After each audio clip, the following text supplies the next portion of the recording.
Mental വാർ, മാനസിക യുദ്ധങ്ങൾ. ഒരു വ്യക്തിയിൽ ഉണ്ടാകുന്ന മാനസിക യുദ്ധങ്ങളെ, മെൻ്റൽ വാറിനെ എങ്ങനെ അതിജീവിക്കാൻ പറ്റും, എത്തരത്തിൽ അതിനെ കൈകാര്യം ചെയ്ത് സക്സസ്ഫുള്ളായിട്ടൊരു ജീവിതത്തിനകത്തേക്ക് ആ ഒരു പ്രശ്നത്തിനെ എങ്ങനെ അതിജീവിക്കാൻ പറ്റുമെന്നുള്ളതാണ് ആ ക്വസ്റ്റ്യൻ. ഇന്ന് ഏറെക്കുറെ എന്ന് പറയുമ്പോൾ ഏകദേശം ഒരു 90% വ്യക്തികളിൽ ഈ മെൻ്റൽ വാർ, മാനസിക യുദ്ധം നടക്കുന്നുണ്ട്. അത് പല മേഖലയിലാകാം. ചില വ്യക്തികൾക്കത് വിദ്യാഭ്യാസത്തിലാകാം, ചില വ്യക്തികൾക്ക് അത് ജോബിലാകാം, ചില വ്യക്തികൾക്ക് ഫ്രണ്ട്സാകാം, ചില വ്യക്തികൾക്കത് പാർട്ട്ണറാകാം. അപ്പോൾ ഇങ്ങനെ സബ്ജക്റ്റുകൾ ഇഷ്ടം പോലെയാണ്. ഒരു വിഷയത്തെ അല്ലെങ്കിൽ തങ്ങളുടെ ജീവിതത്തിൽ ഉണ്ടാകുന്ന ഏതെങ്കിലും ഒരു ഈവൻറ്റിനെ അല്ലെങ്കിൽ ഒരു വ്യക്തിയെ ബേസ് ചെയ്തിട്ടാണ് എപ്പോഴും ഈ മെൻ്റൽ വാർ ആ വ്യക്തിയിൽ ഉണ്ടാകുക. ചിലപ്പോൾ ഒരു വ്യക്തിയിൽ തന്നെ ഒന്നിലധികം മെൻ്റൽ വാർ ഉണ്ടാകാം, ഒത്തിരി വിഷയങ്ങളുണ്ടാകാം. ഇന്ന് സാധാരണപ്പെട്ട വ്യക്തികൾ നേരിടുന്ന ഏറ്റവും വലിയൊരു വിഷമമാണ്, അല്ലെങ്കിൽ ഒരു മെൻ്റൽ വാറാണ് സാമ്പത്തിക വിഷയത്തിൻ്റെ മേലുള്ള ഒരു പിരിമുറുക്കം. അതൊരു വലിയൊരു ഒരു ട്രാജഡിയായിട്ട് മാറിക്കൊണ്ടിരിക്കുന്ന വിഷയമാണ് സാമ്പത്തിക മേഖലയിലുള്ള മെൻ്റൽ വാർ. ഇത്തരത്തിലുള്ള അനേക വിഷയങ്ങൾ ഇന്ന് സാധാരണക്കാരുടെ ഇടയിലുണ്ട്. ഇതിൽ നിന്ന് എങ്ങനെ ഒരു വ്യക്തിക്ക് ക്യൂറാകാൻ പറ്റും, അല്ലെങ്കിൽ ആ ഒരു വാറിൽ നിന്ന് എങ്ങനെ വിജയിക്കാൻ പറ്റും, അതിനെ എങ്ങനെ ഓവർകം ചെയ്യാൻ പറ്റുമെന്നുള്ളതാണ് ശരിക്കുമുള്ള കാര്യം. അപ്പോൾ അതിന് ഒരുപാട് മാർഗ്ഗങ്ങൾ നമുക്ക് സ്വീകരിക്കാം.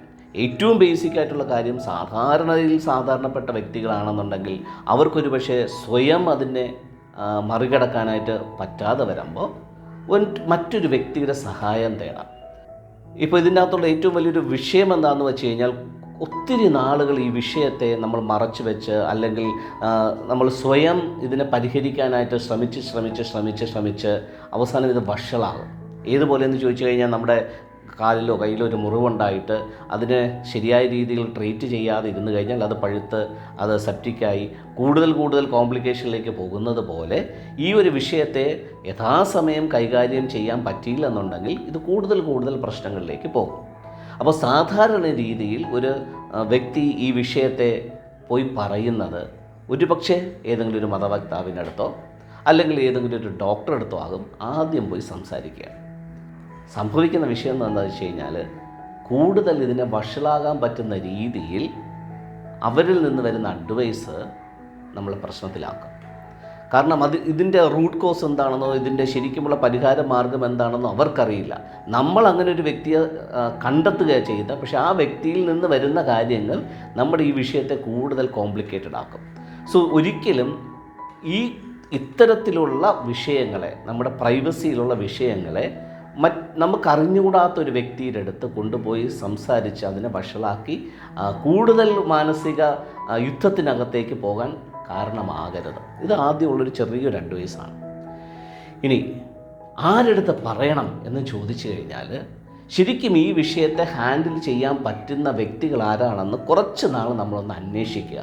ഇത്തരത്തിൽ ഏതെങ്കിലും വീഡിയോസൊക്കെ ചെയ്യുന്ന വ്യക്തികളുണ്ടോ, അങ്ങനെ മറ്റേതെങ്കിലും വ്യക്തികളുടെ പ്രശ്നങ്ങൾ പരിഹരിച്ച അത്തരത്തിലുള്ള പൊട്ടൻഷ്യലായിട്ടുള്ള വ്യക്തികളുണ്ടോ, ഇതിനെക്കുറിച്ച് നിങ്ങളൊന്ന് അന്വേഷിക്കുക. ഏതുപോലെ നിങ്ങൾക്ക് ഒരു സ്പെഷ്യലിസ്റ്റ് ആയിട്ടുള്ള ഒരു ഡോക്ടറെ കാണാൻ വേണ്ടിയിട്ട്, ആരാ ഫേമസ് ആയിട്ടുള്ള ഡോക്ടർ, ആരാ കുറച്ചുകൂടെ എഫിഷ്യൻ്റ് ആയിട്ടുള്ള ഡോക്ടർ എന്ന് നിങ്ങൾ ഒരു വിഷയത്തെ നിങ്ങൾക്കുണ്ടാകുമ്പോൾ അതിനെക്കുറിച്ചിങ്ങനെ അന്വേഷിച്ച് ഒരു ബെറ്റർ പേഴ്സണെ കണ്ടുപിടിക്കുന്നത് പോലെ ഈ വിഷയങ്ങളെ ഹാൻഡിൽ ചെയ്ത് നിങ്ങളെ സഹായിക്കാൻ പറ്റുന്ന ഒരു ശരിക്കും ജെന്യുവിനായിട്ടുള്ളൊരു വ്യക്തിയെ നിങ്ങൾ കണ്ടെത്തുക.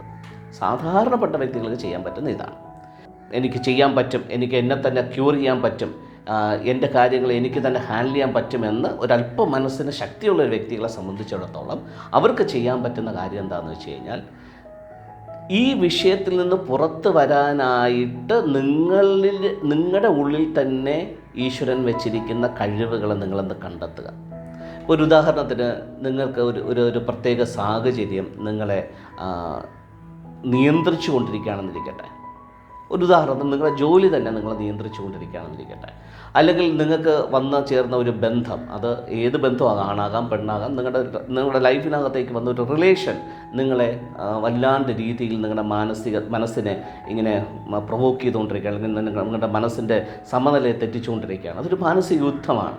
സോ ആ വ്യക്തിയുമായിട്ട് നിങ്ങൾക്ക് ഡിറ്റാച്ച്ഡ് ആകാൻ പറ്റാത്ത, അല്ലെങ്കിൽ ആ ഒരു സാഹചര്യമായിട്ട് നിങ്ങളുടെ പ്രൊഫഷനാണെങ്കിൽ ആ പ്രൊഫഷൻ നിങ്ങൾക്ക് വലിച്ചെറിയാൻ പറ്റാത്ത രീതിയിൽ നിങ്ങൾ അതിനകത്ത് നിൽക്കുകയാണെങ്കിൽ നിങ്ങൾക്ക് എപ്പോഴും ഒരു മാനസിക യുദ്ധം ഉണ്ടായിക്കൊണ്ടിരിക്കും. സോ അങ്ങനെയൊക്കെയുള്ള കാര്യം വരുന്ന സമയത്ത് നിങ്ങളുടെ പൊട്ടൻഷ്യൽ കുറച്ചുകൂടെ ഒന്ന് തിരിച്ചറിയാനായിട്ട് ശ്രമിക്കുക. നിങ്ങളുടെ കഴിവുകൾ എന്താ, എന്തിന് വേണ്ടിയിട്ടാണ് ഞാൻ ഈ ജോലി തിരഞ്ഞെടുത്തത്, അല്ലെങ്കിൽ എന്തിനു വേണ്ടിയിട്ടാണ് ഈ വ്യക്തിയുമായിട്ട് ഞാൻ അസോസിയേറ്റ് ചെയ്തിരിക്കുന്നത്.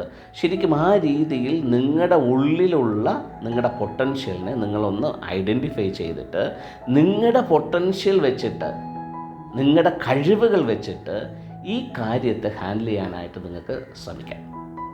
ഇപ്പോൾ ഒരു ഉദാഹരണം പറയുകയാണെന്നുണ്ടെങ്കിൽ, നിങ്ങൾ നിങ്ങളുടെ കൂടെ വർക്ക് ചെയ്യുന്ന ഒരു വ്യക്തി നിങ്ങളുടെ ലൈഫിനകത്ത് വന്നിട്ട് അനാവശ്യമായിട്ടുള്ള രീതിയിൽ ഇടപെടുന്നു, കൺട്രോൾ ചെയ്യാൻ ശ്രമിക്കുന്നു, നിങ്ങളെപ്പോഴും എന്തെങ്കിലും തരത്തിൽ പ്രൊവോക്ക് ചെയ്തുകൊണ്ടിരിക്കുന്നു, അല്ലെങ്കിൽ ശരിയായ രീതിയിൽ നിങ്ങളുടെ കൃത്യനിർവഹണം ചെയ്യാൻ പറ്റാത്ത രീതിയിൽ ആ വ്യക്തി നിങ്ങളെ എന്തെങ്കിലുമൊക്കെ രീതിയിൽ ഇറിറ്റേറ്റ് ചെയ്തുകൊണ്ടിരിക്കുന്നു. അത് നിങ്ങൾക്ക് മനസ്സിനകത്ത് വല്ലാത്തൊരു യുദ്ധമായി കിടക്കുവാണ്, ഒരു വാറായിട്ട് കിടക്കുവാണ്. ആ വ്യക്തിയോട് പെട്ടെന്നൊന്നും ചെയ്യാൻ പറ്റുന്നില്ല. അത് നിങ്ങളുടെ സീനിയർ ആകാം ചിലപ്പോൾ. സോ ഒരു സീനിയറായിട്ടുള്ള വ്യക്തി, അല്ലെങ്കിൽ നിങ്ങളുടെ ഹയർ ഒഫീഷ്യലായിട്ടുള്ള ഒരു വ്യക്തിയെ പെട്ടെന്ന് പോയിട്ട് നിങ്ങൾക്ക് വേറെ ഒന്നും ചെയ്യാൻ പറ്റത്തില്ല.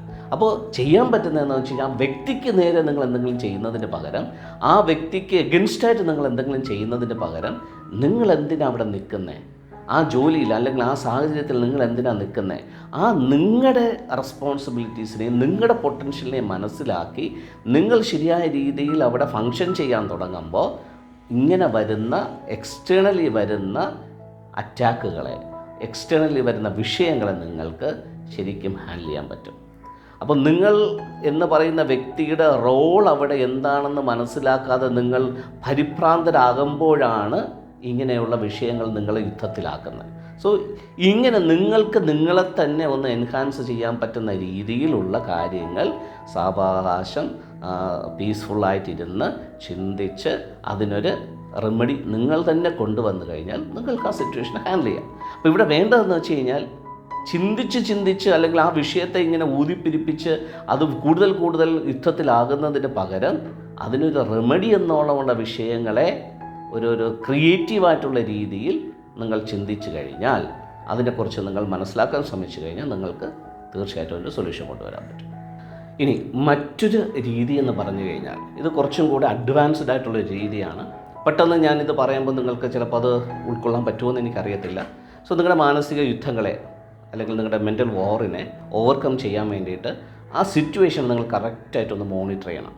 സിറ്റുവേഷനാണോ, വ്യക്തിയാണോ, എന്താണ് നിങ്ങളുടെ മാനസിക യുദ്ധത്തിന് കാരണമായി നിൽക്കുന്ന കാര്യമെന്ത് എന്നുള്ളത് വളരെ വ്യക്തതയോടുകൂടെ അതിൻ്റെ ശരിക്കും അതിനകത്തോട്ട് ഇറങ്ങിച്ചെന്ന് ആ വിഷയത്തെ ഒന്ന് നല്ല രീതിയിലൊന്ന് അനലൈസ് ചെയ്ത് കഴിഞ്ഞാൽ, ആ വിഷയത്തിനെതിരെ അതെന്തോ ആയിക്കോട്ടെ, വ്യക്തി ആയിക്കോട്ടെ, സാഹചര്യമായിക്കോട്ടെ, എന്തെങ്കിലും ഒരു പർട്ടിക്കുലർ സംഭവമായിക്കോട്ടെ, എന്താണോ ആ കോറായിട്ടുള്ള കാര്യം, ആ കാര്യത്തെ അനലൈസ് ചെയ്തതിന് ശേഷം നിങ്ങൾക്ക് പോസിറ്റീവ് അഫർമേഷൻസ്, ആ വിഷയത്തിൻ്റെ മേലൊരു പോസിറ്റീവ് അഫർമേഷൻ നിങ്ങൾക്ക് എടുക്കാൻ പറ്റും.